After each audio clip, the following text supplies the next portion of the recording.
Hello, my name is John Rose, and in this video I'd like to take a closer look at random acts of kindness and love. Have you ever noticed how easy it is to make someone else feel better? Have you ever thought about why more people don't do that? Why don't we all do that all the time? What's wrong with us? Well, to understand random acts of kindness and love a little better, let's take a closer look at my special teaching tool I call it the Ultimate Schematic, where I've identified 281 of the most important pieces of the puzzle, and I've assigned piece numbers to all the most important pieces. And random acts of kindness and love can actually be represented by more than one piece, and that's mainly because we can be on the receiving end or the giving end. When we're on the receiving end of random acts of love and kindness, I designated that with piece number 80 in the plus B box of knowledge. Remember, there are three boxes, three stages of knowledge. First stage is our thoughts, second stage our actions, third stage our reactions. And then we have the right path and the wrong path, where we have acts of war, crime, and violence, and accidents that are things outside of control as piece 100. But when we're on the receiving end, rather, of random acts of love and kindness, that would be designated as piece 80, and then that becomes piece 100. Now, that's when we're on the receiving end. When we're on the giving end, it's interesting because that can be reflected with more than one piece. So there's many ways in which people will be more loving and giving. The main way, and the main reason why we're not seeing as much of this as we should, is because most of that should be coming from piece number 30. And piece number 30 would be one of our 12 essential needs. Remember, there's 12 essential needs and 2 additional temporary needs. First 3, air, water, food. Those are the most important because we die the fastest if we don't have air within minutes, water within days, and food within weeks, months or so. Then we have the next 3 would be sunshine, exercise, and sleep. We need adequate amounts of those. And then the next 3 is where we can see random acts of love and kindness coming from, because that would be our thoughts and our emotions, and then community. Community is piece 30. Now, I use the word community in lieu of religion and spirituality because I wanted to use a word that wouldn't offend anybody. And this to me is what we should have if we didn't have the fall of mankind.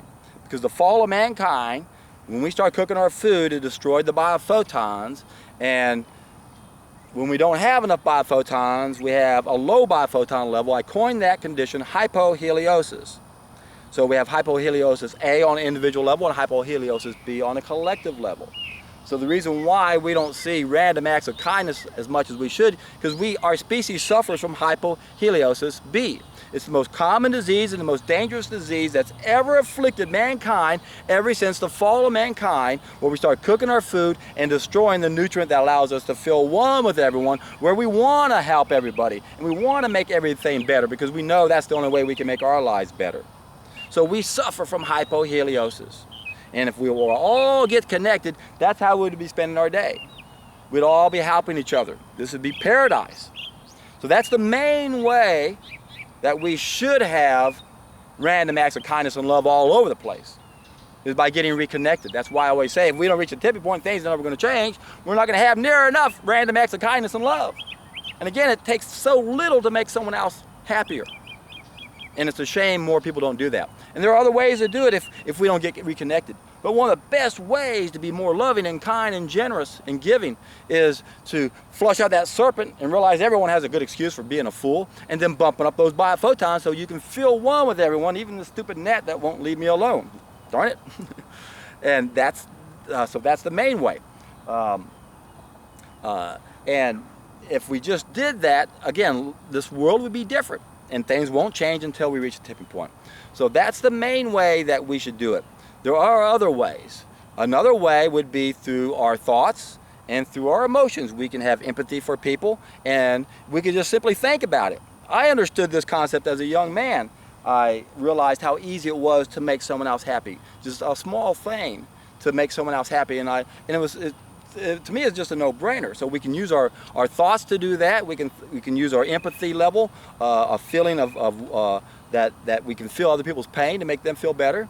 And then the other way this happens comes from those 2 additional temporary needs. Remember, 12 essential, law, cause, and effect. We're living systems are subject to law, cause, and effect. But then there's the ripple effect. We damage ourselves when we have these 2 additional temporary needs. Piece 34 of those 10 subsequent needs because we're disconnected, because we have hypo-Heliosis. If we were connected, we wouldn't have these other 10 subsequent needs. And piece 34.5 is our subsequent need for religion and spirituality. Because we're not connected, because we don't have community, because we don't have 30, that would be 69, we got 89 instead. So we use religion and spirituality to help us cope with being on the wrong path. Religion, the root word religio, means to connect, and the concept of spirituality is the oneness of everything. So a lot of acts of love and kindness come from people learning good values with piece 34.5. But as I point out in my video, The First Step to Paradise, or I should say, as I pointed out, that Tolstoy pointed out, that too many people in the Christian religion put those higher virtues above the lower virtues, and that the first step has to deal with gluttony, and that has to do with the first step, and that has to do with the first of my 3-step process. And what that would do is help deal with gluttony, but then it'll also get us reconnected. So we can have random acts of kindness and love just by being taught good values, having good Christian values, good Muslim values, good Jewish values, because all religions teach the same thing basically. And that's one way to do it. And then other people who consider themselves not religious but more spiritual still understand the interconnectedness of things. And we understand the law of giving, the law of karma, these 7 spiritual laws. So there's a lot of good positive things that can come from our subsequent need for religion and spirituality. And I realize a lot of people can be offended with that if they're agnostic or atheist. Agnostics aren't going to be offended, but the atheists are. That's why I chose that word community in the first place.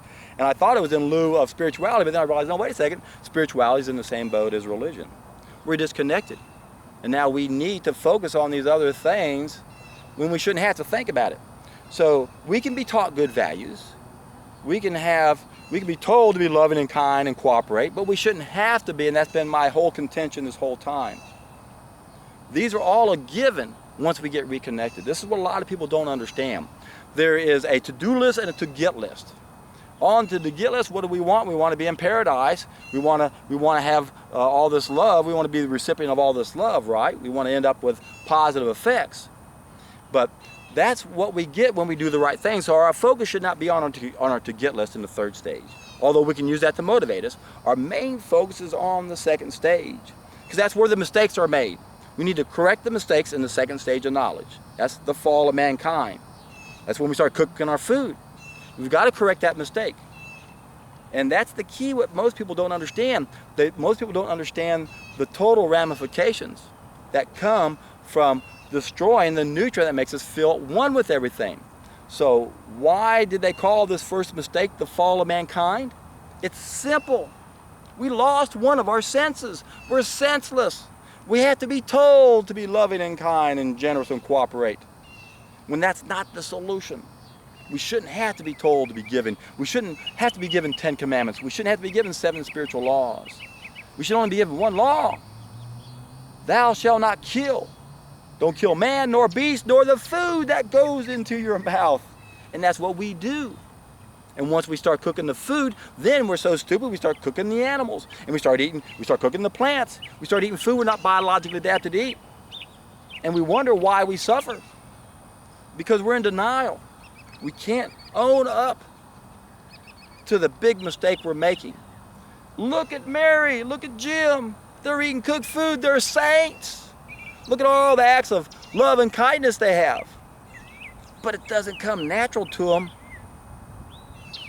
It may to an extent, but it's not coming natural to them like it should if they weren't cooking their food. Because we'd all be saints, we'd all feel that once we reprogrammed all the crap that's been bombarded in our brains. And remember, that's the biggest problem we have right now. We lack the knowledge of how to live. We lack the knowledge of how to adapt. And we got way too many references that support bullshit. So when we hear the truth, we immediately reject it, thinking, I don't even need to think about it. Not realizing that most of the opinions we have don't have any intellectual basis behind it whatsoever. Our brains have just been bombarded with so much bullshit that we believe the bullshit. And then when we evaluate things, we can't do that. So in effect, the vast majority of people on this planet are brain dead. I was one of those brain dead people because my brain had been bombarded with bullshit like everyone. And whenever I heard certain things, I immediately thought a certain way. And it's by design. And I focus on this, I point it out for a reason. We have to realize there's two things we have to do. We got to get reconnected. We got to get rid of hypo-Heliosis. But we also have to do damage control that's been done to our society. We've had some sick people in charge of this planet for a long time. We've got to undo the rules and the laws that are controlling us. We got to go back to one law. If we want a golden age, if we want paradise, if we want utopia, we have to realize what very profound philosophers have said. The more laws we have, the more corruption there is. And that's our problem. We have too many laws that favor corrupt people. If we could just reduce those numbers to 1, we all have to have a minimal biophoton level, or we can't kill our food, which accomplishes the same thing. Guess what's going to happen? Life is going to get real simple. And believe it or not, this can happen so easily. It's mind-boggling. If we can get enough people to do this, and this is happening right now on my channel, if we can keep doing what we're doing, if this channel can keep growing like it has, if you guys can keep spreading the word, remember we're on the hero's journey. This isn't a fairy tale where someone else comes to save the day. Those are all lies we've been fed on purpose to think that we're not good enough to be a hero. That's poppycock. We are the heroes. We are the trim tabs. You are the solution. And you're doing it right now. Look around, read the comments on this, on my YouTube channel. This is happening and it could take off. We just got to keep going the way we're going. We got to keep spreading the word. On the hero's journey, the most important thing is to share the message once we do it. Even if it's not in your type of personality to be out there doing your own videos or whatever, you play your role by sharing this information with people you know that are ready for it. And even if they're not, we just need to get out there. And again, this is such an exciting time to live. We're on the verge of turning this hell back into the paradise it once was. And it all begins by taking the first step. That's what Tolstoy said. If you haven't watched my video, The First Step to Paradise, you gotta watch it. Because Tolstoy translated The Ethics of Diet by Howard Williams into Russian, and he wrote a foreword to that, a 25-page essay. And his conclusion was, it begins with the first step. And the first step deals with gluttony. Oh, I'm not a glutton, look how thin I am. Well, if you're not supposed to eat meat, if you're not supposed to eat grains and pasta and bread, every mouthful of those is gluttony. It's not food. No different than eating a teaspoon of dirt. 1 teaspoon of dirt is gluttony. 1 bite of an animal product is gluttony because you're not meant to eat it. So the first step, it deals with gluttony. It deals with controlling the things that are controlling us. That's our food. And that begins with a solid food vacation. Of course, Tolstoy was talking about a water fast, but we know how difficult that is. If we modify that, use that brilliant brain of ours, take one of those things we mastered, machines, modify that water fast, which used to be the best preparation for a better way of life, do a juice fast, a solid food vacation, we can, again, turn this planet around. That's what we have to do. Sure, it's nice to be out there and be loving and kind and help all these other people. But if we don't reach the tipping point, things are never going to change. So we want to do both things. That's upstream and downstream. Upstream, get reconnected. Downstream, deal with the damage that's been done. And part of that is giving love to everyone you know. So go out of your way. It doesn't take much. Just a simple smile is all it takes many times. A simple comment. And you can see the smile it puts on people's face. It's a simple thing to do. And go out and do it. And when you do, everyone's in for a treat.